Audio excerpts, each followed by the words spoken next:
हमारे साथ इस वक्त मौजूद हैं अबू ज़र सलमान न्याजी साहब, member core committee PTI. Thank you very much Salman, आपने हमें वक्त दिया।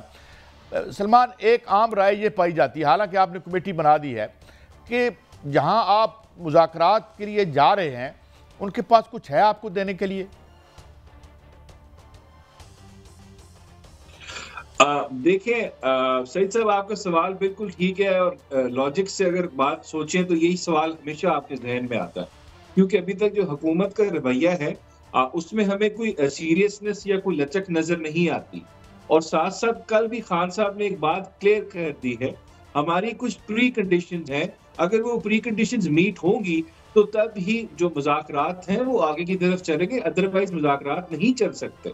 और उसमें सबसे जो पहली बात है वो यही है, हमारे जो पॉलिटिकल प्रिजनर्स हैं उन सबको रिहा किया जाए, जिनको आपने एक एक साल से बेजा जो है वो जेल में रखा है, और उसमें खान साहब खुद भी उसमें इंक्लूडेड लेकिन है। न्याजी साहब, एक सवाल और भी है कि अगर हुकूमत और साइड पीटीआई के दरमियान मुज़ाकरात होते हैं तो क्या ये मुज़ाकराती टीम इतनी बाइख्तियार है कि वो फैसला कर सकेगी, और क्या उनके फैसले जो हैं बानी पीटीआई इत्तेफाक कर लेंगे?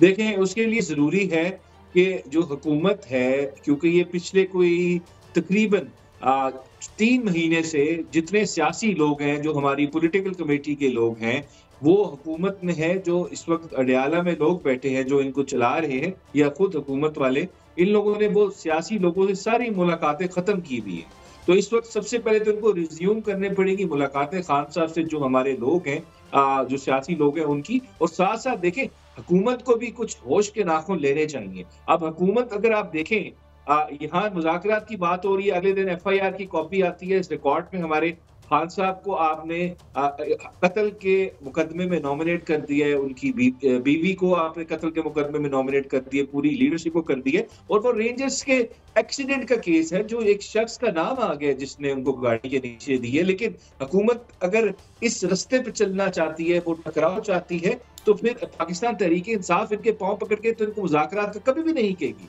हमारी प्री कंडीशंस अच्छा है, सलमान, एक और सवाल मैं एक और सवाल करना चाहता हूँ। आपने ये सिविल नाफरमानी, ज़ाहिर है एक एक्सट्रीम होता है, और उसको आपने अच्छा किया, मौखर कर दिया, उसकी क्या वजूहात हैं? कि क्या आपको कोई एश्योरेंस आई है?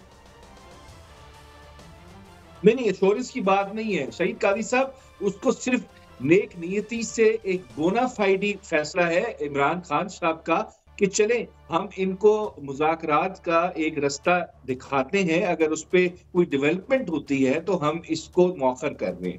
लेकिन अगर ये डिलेइंग टैक्टिक्स हुकूमत इसको समझेगी तो फिर ये हम फर्दर इसको मौखर नहीं करेंगे, इसको हम इंशाल्लाह पाया तकमील तक पहुंचाएंगे और जिसकी प्रैक्टिकल मैनिफेस्टेशन आपको नजर आएगी। मुझे बताइएगा कि जो सिविल नाफरमानी की कॉल जो मौखर की गई है, लतीफ़ खोसा साहब कहते हैं कि महमूद खान अचकज़ई और अख्तर मैंगल के कहने पर बानी पीटीआई ने की है।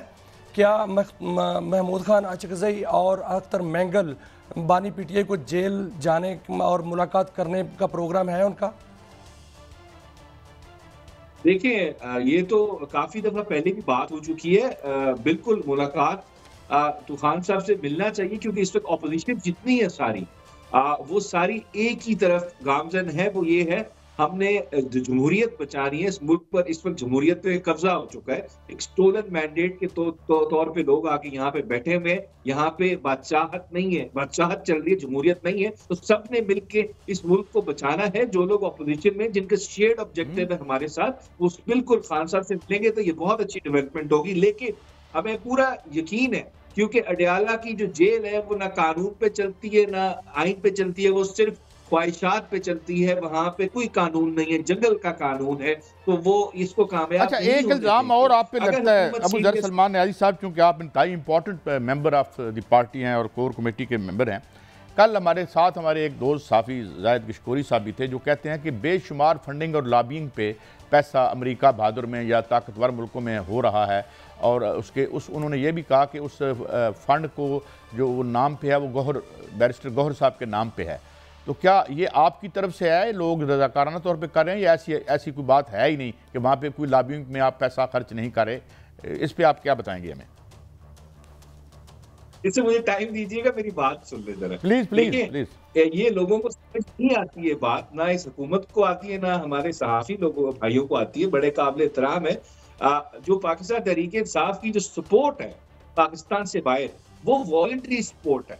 वो प्रोफेशनल लोग हैं, वो काम करने वाले लोग हैं जो अपने मुल्क के बारे में फिक्रमंद है, ओवरसीज पाकिस्तानीज हैं। उनकी बहुत लॉबी एग्जिस्ट करती है, अमेरिका हो, वेस्ट हो, जो भी हो। और वो वहां पे क्या कह रहे हैं मुल्क के लीडर्स को? वो सिर्फ एक ही बात करते हैं कि आप पाकिस्तान के अंदर जमहूरियत को फरोग देने में अपना रोल अदा करें, रूल ऑफ लॉ को फरोग देने में अपना रोल अदा करें। वो ये नहीं कह रहे कि आप यहाँ पे हुकूमतें तोड़ें, डिसमेंटल करें, यहाँ पे रिजीम चेंज करें। आप इस मुल्क में जमहूरियत की बात करें। जो पाकिस्तान एक यूएन का मेंबर है, उसकी इंटरनेशनल रिस्पॉन्सिबिलिटीज हैं, उसको इंटरनेशनल लॉ की पाबंदी है पाकिस्तान पे, इंटरनेशनल ट्रीटीज को पाकिस्तान में पाबंद है उसका। तो वो पाकिस्तान से सिर्फ यही रिक्वायरमेंट है उनकी, ये कोई गलत बात नहीं है। एक महज़िब शहरी होने के तहत उनका एक डिमांड है और जिसको पूरा करना चाहिए। अमेरिका अगर इस पोजीशन में है कि वो पाकिस्तान में ह्यूमन राइट्स पे अच्छा किरदार अदा कर सकता है, जमहूरियत के लिए कर सकता है, तो जरूर करे। रिजीम चेंज ना हो, लेकिन एटलीस्ट मुल्क के अंदर जमहूरियत को प्रमोट किया जाए। और अगर आप ये मैं आपको देखूं, आप देखा होगा 77 में भुट्टो साहब ने क्या बयान दिया था कि जी अमेरिका मुझे आउस्ट करना चाह रहा है। फिर 88 में बेनजीर भुट्टो ने कहा हम अमेरिका के साथ मिलकर काम करेंगे, इनफैक्ट हम पर न्यूक्लियर प्रोग्राम भी रोक लेंगे, रोकना पड़ा तो। फिर नवाज शरीफ साहब के 2007 की स्टेटमेंट्स हैं, वो क्या कहते थे जी मुशर्रफ साहब को हटाएंगे, मुल्क को डिजास्टर की तरफ लेके जा रहा है। अमेरिका से रिक्वेस्ट की नवाज शरीफ साहब ने। फिर उसके बाद बेनजीर साहब ने अमेरिका के थ्रू यहाँ पे नेगोशिएट किया मुशर्रफ के साथ। ये सब वॉशिंगटन पोस्ट हर जगह रिपोर्ट हुआ है। हम ये नहीं कह रहे इनकी तरह के आके इंटरफेयर करें, हमें हुकूमत में बिठाएं। हम कह रहे हैं आए अपना रोल अदा करें एज अ वर्ल्ड पावर, कि आप इस मुल्क में जमहूरियत को प्रमोट करें, आप ह्यूमन राइट्स को प्रमोट करें, कॉन्स्टिट्यूशन को प्रमोट करें, रूल ऑफ लॉ को प्रमोट करें, जो America as a world power की रिस्पॉन्सिबिलिटी बनती है। We don't want interference, we don't want regime change in Pakistan. हम सिर्फ आइन, इंटरनेशनल लॉ, कानून, बुनियादी हकूक की बात करते हैं। लेकिन अबू ज़र सलमान साहब, दुनिया बदलती रहती है, मगर आप देखें चिली का coup देख लें और लैटिन अमेरिका में देख लें, अमेरिका तो एक बदनाम है इस हवाले से कि जी मियाँ साहब आप कुछ पूछना चाह रहे हैं? मियाँ साहब मेरे साथ मियाँ शाहिद साहब हैं। जी मियाँ साहब, मैं न्याज साहब से पूछना चाह रहा हूँ, काजी साहब के खबरें ये भी आ रही हैं कि पीटीआई ह्यूमन राइट ऑब्जर्वर को जो है वो बुलाना चाह रही है ताकि वो अदालतों में आके जो अदालतों की समाअत देखे और यहाँ के हालात देखे। क्या सर ऐसी कोई खबरें हैं कि पीटीआई जो है वो इंटरनेशनल सतह पर ह्यूमन राइट से राब्ते कर रही है? देखें, जितने इंटरनेशनल फोरम्स अवेलेबल होते हैं, क्योंकि पाकिस्तान एज अ स्टेट ने बहुत सारी इंटरनेशनल ट्रीटीज साइन की हुई है, जो उनकी जिम्मेदारी है कि उन्होंने इस कानून की पाबंदी करनी है। और जब आप इंटरनेशनल लॉ में कोई चीज साइन करते हैं, वो आपके मुल्क का कानून बन जाता है, तो फिर आप पाबंद हैं, तो उसको आपने फॉलो करना है। तो हमारे पास कुछ ग्रीवियंसेस होते हैं, कुछ फोरम्स होते हैं, वहां पे हम इशू रेज करते हैं। जैसे आपने पिछले दिन का ह्यूमन राइट्स कमेटी की कुछ फाइंडिंग्स आई थी, यूनाइटेड स्टेट्स नेशंस के ह्यूमन राइट्स वर्किंग ग्रुप की फाइंडिंग्स आई थी, जिन्होंने बताया था कि यहाँ पे ह्यूमन राइट वायलेशंस हो रही। कोई भी फोरम्स होंगे, हम बिल्कुल वहां पे अपना इशू रेज करेंगे और हमारा हक है, हमें आईने पाकिस्तान देता है। जब आप कोई इंटरनेशनल ट्रीटी साइन करते हैं तो वो आईने पाकिस्तान आपको हक देता है कि वो आप उसको इंप्लीमेंट करें और उसको इन्फोर्स करें under the international law and the constitution of Pakistan. और बिल्कुल हम ये करेंगे। जहां तक अमेरिका की बात है, काजी साहब ठीक है, लेकिन नहीं साहब, क्या उन ऑब्जर्वर्स को अदालतों की समातों में बुलाया जाएगा? क्या आप लोग पीटीआई इस इरादा रखती है कि वो ऑब्जर्वर्स यहाँ आए और समातें देखें? बिल्कुल बिल्कुल। पाकिस्तान ने आपको देखें, United Nations human right declaration sign किया हुआ है, ICCPR साइन किया हुआ है, international convention on protocol civil and political rights sign किया हुआ है। तो वो कानून क्या कहते हैं कि आपने फेयर ट्रायल देना है यहाँ पे लोगों को, अपने मुल्क के शहरियों को, और आपका आइन भी यही कहता है। और फिर आपने वो साइन कर दिया तो आपके मुल्क का कानून बन गया। और अगर कोई वायलेशन है तो वो रिपोर्ट होनी चाहिए। बिल्कुल इंटरनेशनल ऑब्जर्वर्स को होना चाहिए। ये तो एक चेक होता है abuse of power, government excess, human right की वायलेशन के खिलाफ, तो ये बिल्कुल होना चाहिए। इंटरनेशनल और नेशनल तो हम जरूर चेक करवाएंगे और इस पे हम लोगों को दावत भी देंगे, उसको ऑब्जर्व करें।